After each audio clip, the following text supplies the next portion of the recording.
reçois qui sont complètement électriques, en fait. Même si on est dans un cadre très safe, très bienveillant, elles sont un peu en train de regarder au-dessus de leur épaule. Elles ne sont pas posées, elles sont toujours un peu vibrantes, tu vois, au niveau corporel. Ouais. Ce sentiment aussi d'être tout le temps dans l'urgence. On retrouve également beaucoup la sensation de ne pas avoir les idées claires, un peu ce brouillard mental, et puis des troubles de la personnalité. Alors, là, ça fait pas mal de symptômes, c'est sûr. Et bien évidemment, c'est pas parce qu'on a un ou deux ou trois même de ces symptômes qu'on a forcément vécu un trauma. Ouais. Mais ça peut nous permettre d'avoir des clés pour peut-être poser le doigt dessus et s'interroger, ne serait-ce que s'interroger, déjà, c'est une bonne première étape.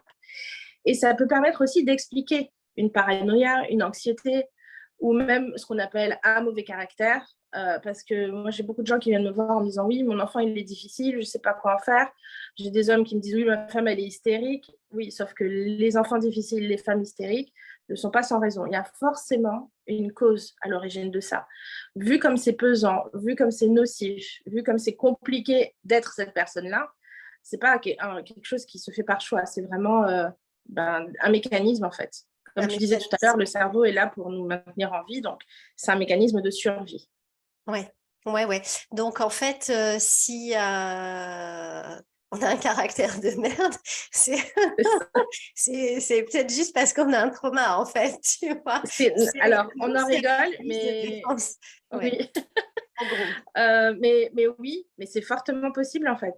Parce qu'on a ce sentiment d'être en décalage. Et puis, le trauma aussi, il agit sur le cerveau.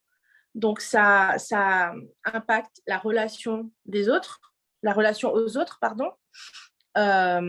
Donc oui, ça peut faire qu'on est tout le temps en sentiment de décalage. Le fait de ne pas sentir qu'on est vraiment bien ancré, de ne pas sentir qu'on habite son environnement, qu'on habite son corps, c'est une violence énorme pour la personne. Donc forcément, elle ne pourra pas être tout le temps agréable, souriante, parce qu'elle est déjà occupée dans toute cette gestion.